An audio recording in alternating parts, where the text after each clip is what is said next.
Are you struggling to wrap your head around the cost of selling your products on Amazon? In this video, we'll be taking a detailed look at Amazon's fees, whether you're a seller on regular Amazon, Amazon Handmade, or Fulfillment by Amazon. I'm going to break down the fees across each and give you examples so you can have a better idea of the cost for selling on Amazon. Hi, my name is May, and I help makers, artists, and designers make a consistent living from selling their handmade products online. Compared to Etsy, it is a little bit more difficult to understand the different types of fees for selling on Amazon. However, once you get the hang of which fees apply and when, there are many advantages to selling on the world's largest online marketplace. If you're not sure about the differences between regular Amazon, Amazon Handmade, or Fulfillment by Amazon, I have an entirely separate video talking about that. In this video, we're going to focus on the selling fees on Amazon.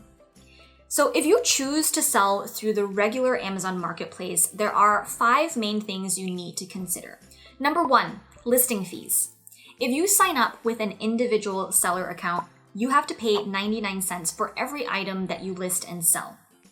If you use a professional account, there are no listing fees, but you'll need to pay an upfront monthly fee of $39.99. That means if you sell 40 items or fewer per month, an individual account is for you. But if you plan on selling over 40 items per month, a professional account is the more economical option.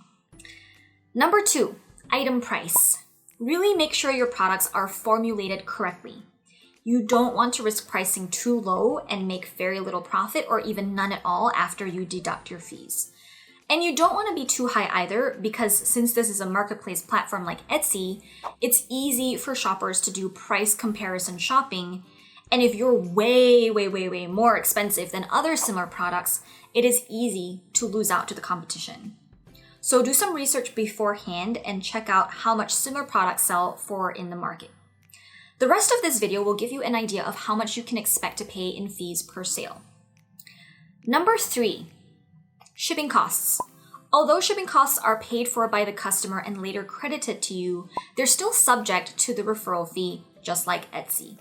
If you have an individual seller account, the shipping charges are set by Amazon. They're calculated based on the category of item, its weight, and the type of shipping service selected by the buyer.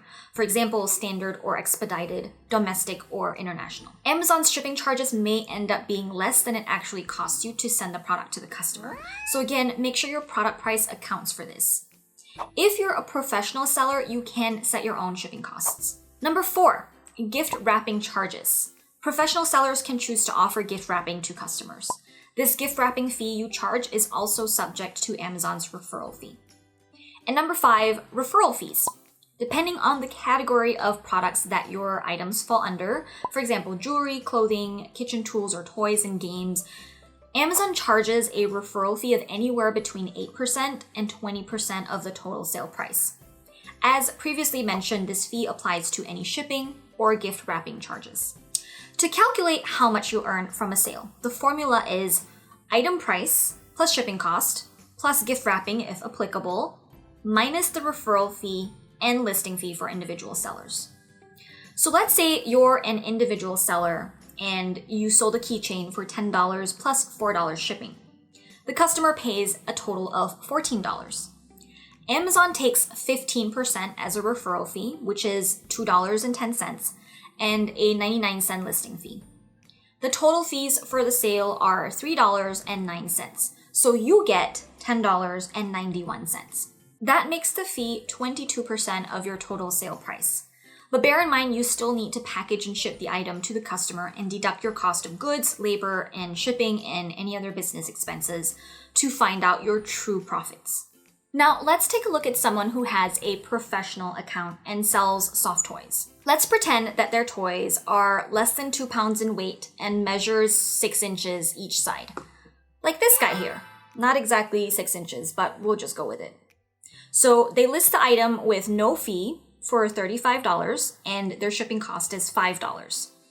The buyer pays a total of $40 for the toy. The referral fee for toys is 15%, which is $6 in this case.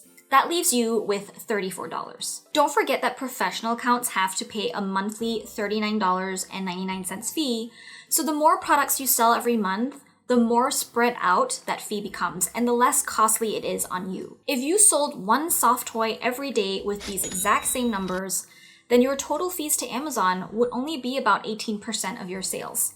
So you can see how your profits increase when you can sell more and when you're also at a higher price point where the potential listing fees play a more negligible role. You can definitely feel the 99 cents listing fee when your product price is only $10, right? But if you're selling a $35 product, it's less of an issue. So what about selling on Amazon Handmade? Actually, before I start with that, if you're finding this video helpful, go ahead and give it a thumbs up because it really helps this video get seen by more people on YouTube. So going back to Amazon Handmade. Firstly, there are no listing fees or monthly fees, and the referral fee for each sale is a flat 15% per item, regardless of which category your product falls under.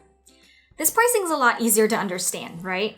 But if you watched my other video comparing regular Amazon to Amazon Handmade and Fulfillment by Amazon, you'll see that Amazon Handmade actually performs the worst between the three selling programs. So even though the pricing breakdown is more clear at first glance, don't let that be the only deciding factor for choosing which program to sell in. Finally, if you'd rather let Amazon take care of storing, packing, and shipping your products as well as doing customer service, they offer a service that does all of this called Fulfillment by Amazon, or FBA for short. Simply put, you send your products in bulk to an Amazon warehouse, and once one of your FBA items sell, Amazon will handle all post-purchase logistics from shipping to answering customer service emails for that sale. As you might expect, FBA comes with a number of extra costs. Firstly, there's a fulfillment fee based on the size and weight of your products. The current fee amounts look like this. If we use the example of the soft toy from earlier, you can see that if it weighed a little under 2 pounds, you would need to pay a fulfillment fee of $4.90.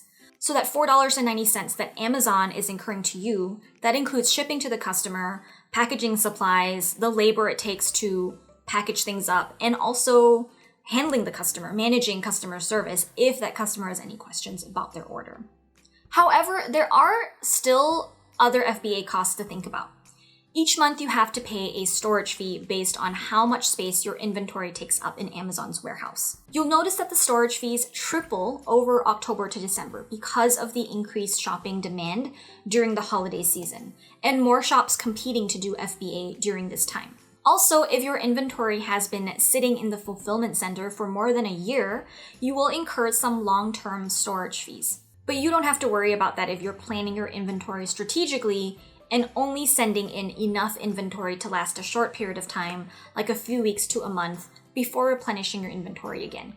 Other potential extra charges to be aware of are removal fees. You'll be charged if you want Amazon to remove your item and return it to you. There are returns processing fees for if a customer returns one of your items, and unplanned service fees, for example, if you fail to label your items properly when you're sending them to Amazon's warehouse. So let's do an FBA example with the soft toy again. You send one box of, say, 2 dozen soft toys to an Amazon warehouse. You pay for shipping to them just that one time.